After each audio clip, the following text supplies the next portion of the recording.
गोर लगे छी सबके। रामनवमी के हार्दिक शुभकामनाएं सबके। जय श्री राम, जय श्री राम। एकटा हम सोहर सुनबै छी जिनकर रचना केने छथि आदरणीय अशोक मिश्रा भाईजी। बहुत सुंदर रचना है, सुनू अहाँ सब। अयोध्या में जन्म लेला रामचंद्र शुक्ल चैत नामी करे ललन रे देखल जे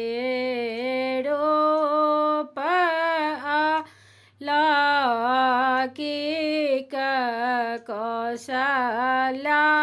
मगन भेली हे ललन रे देखल जे रूप अलौकिक कौशल्या मगन भेली रे सुमित्रा के लक्ष्मण अशत्रुघ्न दोनों बालक सुंदर रे ललन रे के कई के भरत भूलन की लागय सोहावन रे ललन रे के कई के भरत भूलन की लागय सोहावन रे धन्य भेला धरती आकाश आई दिशा सब खुजी गेल रे ललन रे भेला पवन मदमस्तकी आजो मोन हरषित रे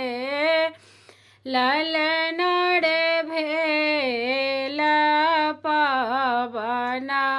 मदमस्तकी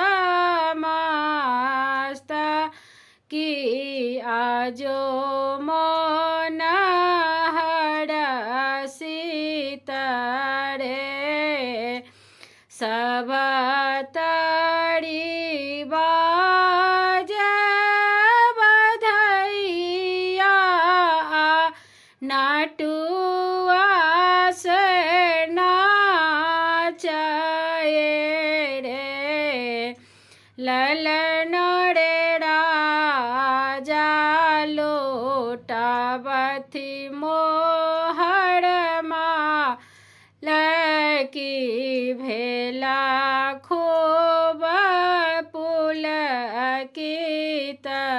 रे ललन रे राजा लोटा बथु मोहर की भेल खूब पुलकित रे चहो दिस भेल घोल जे आब जुग बदलत रे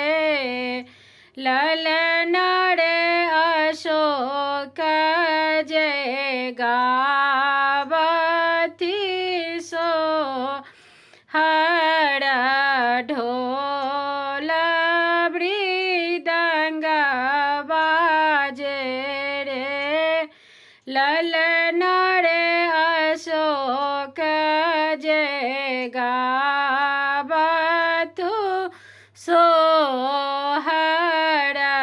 ढोल मृदंग बाजे रे अयोध्या में जन्म लेला रामचंद्र शुक्ल चैत नामी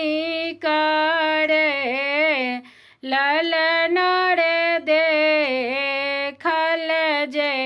रूप आला की का कौशल्या